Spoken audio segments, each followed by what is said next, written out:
ወደ ሮሜ ሰዎች ምዕራፍ 10 ወንድሞች ሆይ የልቤ በጎ ፈቃድና ስለ እስራኤል ወደ እግዚአብሔር ልመናዬ እንዲድኑ ነው። በእውቀት አይቅኑ እንጂ ለእግዚአብሔር እንዲቀኑ መሰክርላቸዋለሁና። የእግዚአብሔርን ጽድቅ ሳያውቁ የራሳቸውንም ጽድቅ ሊያቆሙ ሲፈልጉ ለእግዚአብሔር ጽድቅ አልተገዙም። የሚያምኑ ሁሉ ይጸድቁ ዘንድ ክርስቶስ የሕግ ፍጻሜ ነውና። ሙሴ ከሕግ የሆነውን ጽድቅ የሚያደርገው ሰው በእርሱ በሕይወት እንዲኖር ጽፏልና። ከእምነት የሆነ ጽድቅ ግን እንዲህ ይላል፣ በልብህ ማን ወደ ሰማይ ይወጣል አትበል፣ ይህ ክርስቶስን ለማውረድ ነው።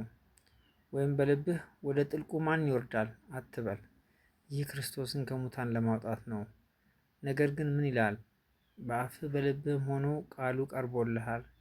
ይህም የምንሰብከው የእምነት ቃል ነው። ኢየሱስ ጌታ እንደሆነ በአፍህ ብትመሰክር፣ እግዚአብሔርን ከሙታን እንዳስነሳው በልብህ ብታምን ትድናለህና። ሰው በልቡ አምኖ ይጸድቃልና በአፉም መስክሮ ይድናልና። መጽሐፍ በእርሱ የሚያምን ሁሉ አያፍርም ይላልና።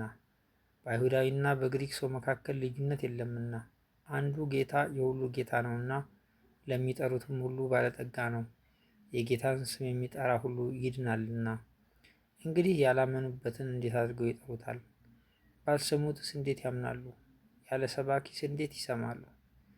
መልካሙን የምስራች የሚያወሩ እግሮቻቸውን እንዴት ያማሩ ናቸው ተብሎ እንደተጻፈ ካልተላኩ እንዴት ይሰብካሉ?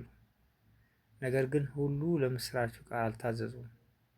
ኢሳይያስ ጌታ ሆይ ምስክርነታችንን ማን አመነ ብሏልና። እንግዲያስ እምነት ከመስማት ነው፣ መስማትም በእግዚአብሔር ቃል ነው። ዳሩ ግን ባይሰሙ ነው ወይ እላለሁ።